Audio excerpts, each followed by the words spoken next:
In this video, I'm going to answer 10 questions I get asked frequently since I migrated here in the United States. Stay tuned until the end of the video.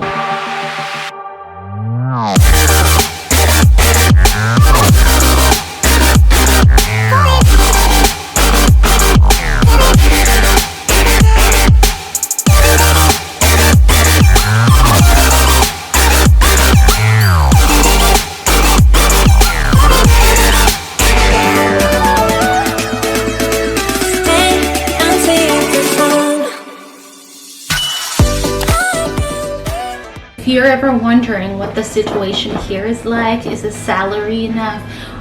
How are we being treated as foreigners in general?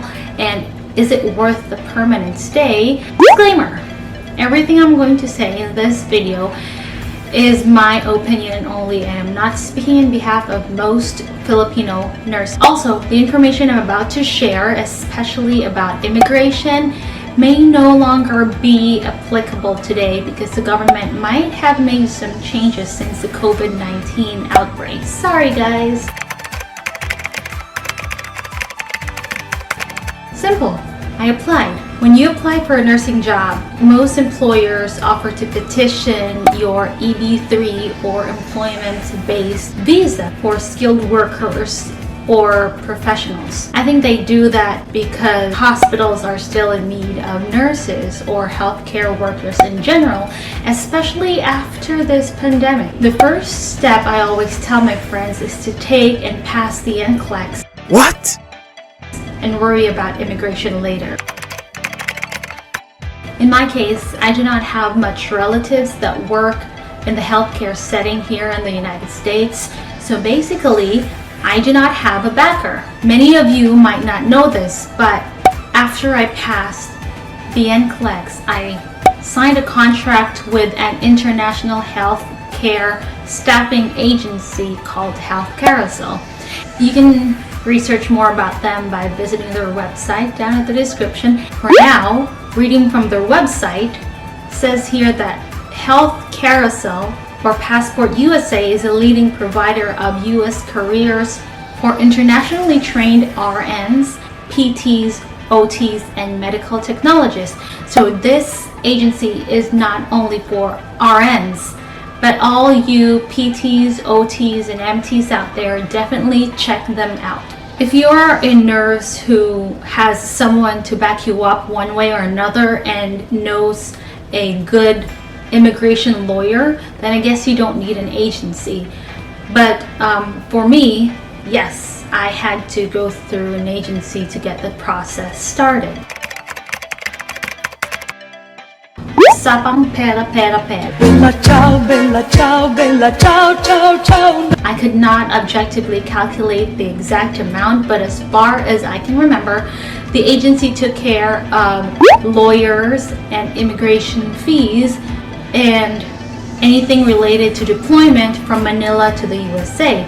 But any training fees, paperwork and mailing costs, medical exam and miscellaneous fees, as well as domestic airfares, transportations and accommodations related to that, I had to take it out of my own pocket. Well, out of my parents' pockets. And additionally, we were required to have at least $1,000 of pocket money before or during deployment. So I would probably say around a vague estimate of $20,000. All in all, maybe, I don't know. This would all boil down to your specific lifestyle. If you are someone who is used to a grandiose living, Wow! then any salary range, no matter how big it is, it would never be enough for you. For me, I consider myself a minimalist, although others might disagree, but I consider myself a minimalist, and given that the basic needs are met, maybe I just tend to desire having a little bit of the wants, gadgets, travel, fun, even leisure and some personal enhancement. immigrants. So with my kind of lifestyle, I would definitely say yes to this question. For an agency nurse like me, I am paid below the minimum hourly wage of direct hire nurses. But even then, I would still say that the compensation is enough to pay your bills, meet your basic needs, and even set aside a good amount of savings. I even have enough remittance to send to my parents back in the Philippines. I think it will ultimately depend on how well you budget. As they say, the United States of America is a country built by immigrants. Therefore, living, dealing, and working with different nationalities is not new to them.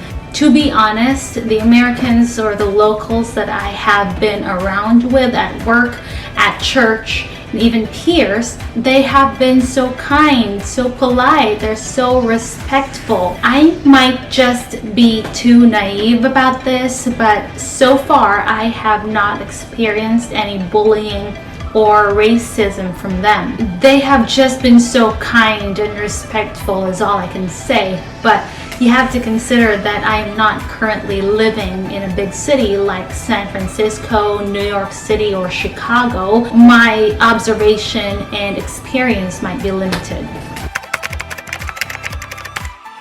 That's easy.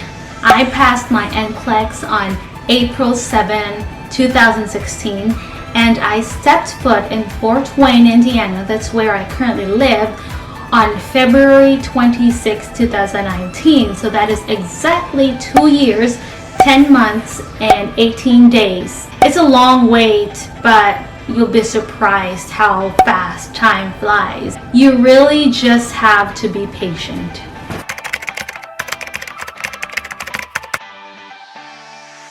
As an agency nurse, one of the requirements is to be currently working in a registered hospital while on a contract.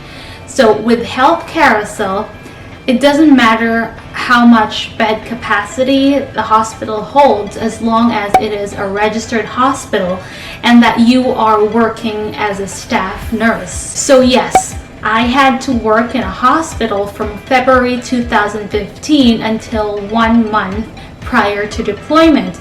This is good because while waiting, you are able to exercise your nursing skill and knowledge, and of course you still need to continue earning CE units and be certified in ACLS, BLS, IV therapy, and others. I am currently assigned at Neuromedical Surgical Unit, where we deal with trauma and brain issues such as strokes, motor vehicular accidents, falls, and spinal problems. Our average nurse-patient ratio is 1:5, but we have been short-staffed lately, so a ratio of 1:6 is not uncommon. But you have to bear in mind that the nurse-patient ratio slightly differs, and the patient acuity, the degree of the patient's illness, and the level of care that they need slightly varies with each unit. Yes, yung Tesla.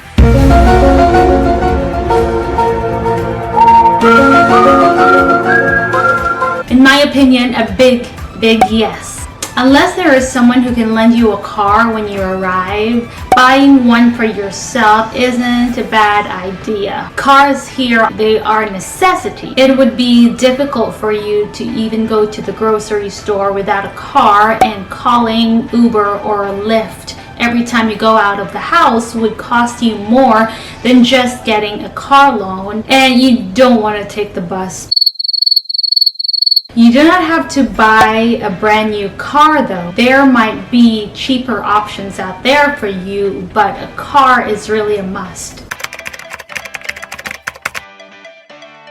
I haven't thought about that yet. Since I am still under a 3-year contract with Health Carousel, I know I'm going to stay at Fort Wayne, Indiana for as long as they'll assign me here. I haven't been around that many states so far, so I do not have too many to make a comparison with. For now, I am comfortable with Indiana, where I can experience all 4 seasons, summer, winter, fall, and spring, although winter seems to take half of it. Indiana is still considered part of the Bible Belt. So there are many churches that you can choose to be a part of, which I believe is one of the priorities you should have in choosing a state to settle in. There you have it, guys.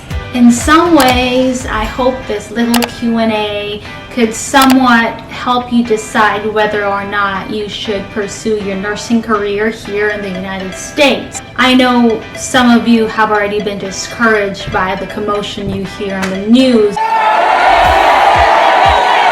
but do not let it ruin your dreams. Until Jesus comes back, it's not the end yet. Toodles!